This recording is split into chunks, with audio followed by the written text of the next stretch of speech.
Et vous le savez, tous les mercredis, nous parlons web, rubrique web. Le mercredi, c'est comme ça, avec cette rubrique en passant par le web, destinée à vous conseiller et à vous faire découvrir de nouvelles applications. Une sélection qui a été faite par Amandine Cagnard. Bonjour Amandine. Bonjour Valérie. Vous êtes éditrice web sur France 3 Champagne-Ardenne. Alors, avant de nous détailler justement cette application, une application pour enfants, eh bien, nous allons, enfants et parents, nous allons parler justement du buzz, parce que vous regardez chaque semaine justement tout ce qui est regardé.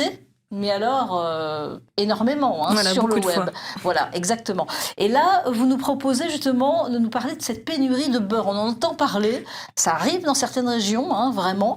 Et là, donc, avec une recette en plus. Alors là, la pénurie de beurre, donc, qui peut toucher plusieurs départements dans la France, même aussi en Champagne-Ardenne et en Lorraine. Et moi, avec tous ces articles, j'ai réussi à dégoter un article de France Info. À dégoter. Voilà. À trouver le petit article qui va bien. Si vous êtes en pénurie de beurre dans votre département, vous pouvez justement retrouver cet article avec 2 recettes, donc de 6 minutes chacune, qui sont vraiment très courtes et faciles pour créer réaliser vous-même votre beurre. Donc, à vous de jouer et fini la pénurie de beurre, du coup. D'accord. Donc il y a la recette, on peut la retrouver facilement, voilà, mais bon, on s'arrête. Rubrique cuisine avec Amandine Cagnard. Alors, voilà. La recette.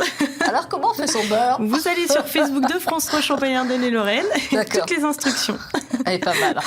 Alors, après, on va parler de cette application. Une application, donc, pour ce type d'enseignement Montessori, maternelle Montessori, ça s'appelle comme ça. C'est ça. Cette application, pour les enfants, mais pour les parents, évidemment. C'est un type d'enseignement basé sur les apprentissages scolaires, mais avec l'utilisation de matériel sensoriel. On en avait déjà parlé dans cette émission.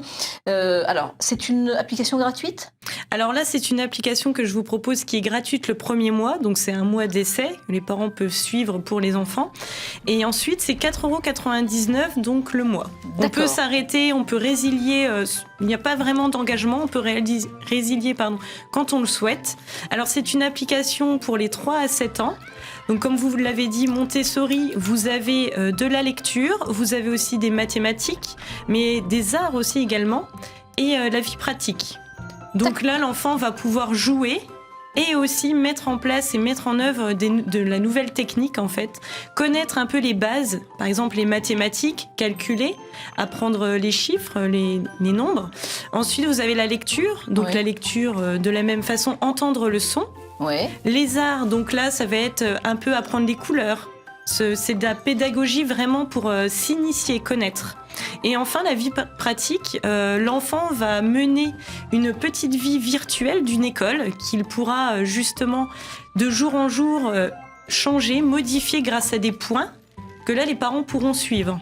Donc c'est à partir de 3 ans jusqu'à 7 ans. Voilà, jusqu'à 7 ans. Vraiment avec un apprentissage progressif. Oui, alors c'est vraiment progressif car il y a un gain de points. Donc c'est conseillé de faire 20 minutes par jour, pas plus. Vous pouvez en faire moins aussi pour l'enfant. Et il gagnera des points à chaque activité. Donc 1 à 2 activités par jour, où là il gagnera des points et il pourra justement faire son école.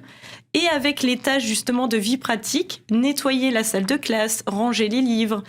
Plusieurs apprendre, voilà évidemment. Aussi pour la vie de tous les jours. Donc des récompenses, ces points sont des récompenses pour maintenir vraiment la motivation. Voilà, la motivation de l'enfant, voir qu'il peut progresser, ajouter par exemple de la décoration dans la salle de classe. C'est vraiment quelque chose de très pédagogique et les parents peuvent suivre l'évolution. Il y a une partie aussi pour les parents qui peuvent suivre l'évolution sur des tableaux et voir comment leur enfant progresse. Bon, toutes les informations sur le site grandest.france3.fr sur la page 9h50 le matin, Champagne-Ardenne-Lorraine. Et puis, quelques recommandations, c'est votre conseil. Chaque fois, en fin de rubrique, vous nous proposez votre conseil et des conseils justement pour ne pas être victime de piratage de données bancaires sur Internet.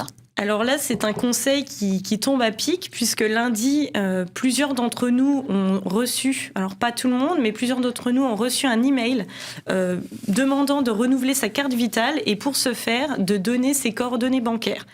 Donc là, c'était un email du piratage, clairement, pour justement avoir des coordonnées et pirater les comptes bancaires. Donc moi, quelques conseils pour justement ne pas se faire avoir, c'est tout d'abord de ne jamais se connecter sur ses comptes bancaires hors de chez soi.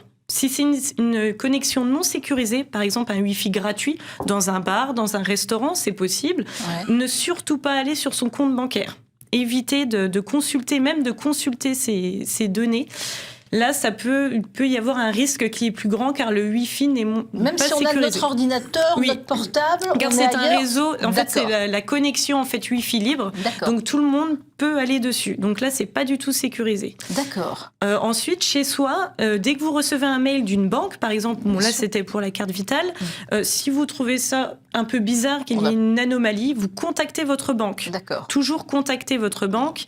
Et si vous n'avez pas le temps, vous allez sur Internet, votre navigateur de recherche, et là, vous pouvez rechercher la banque et voir pourquoi vous avez reçu et contacter un conseiller en ligne. Mais aussi. Généralement, on ne demande jamais nos coordonnées bancaires, c'est très rare, donc ne les donnez pas et appelez votre banquier, surtout évidemment. bien appeler sa banque. Bon, donc voilà. Les indications, mais surtout ne jamais justement regarder ses comptes à l'extérieur, et ça, très important. Je ne savais pas. Merci beaucoup, Amandine Cagnard. À suivre.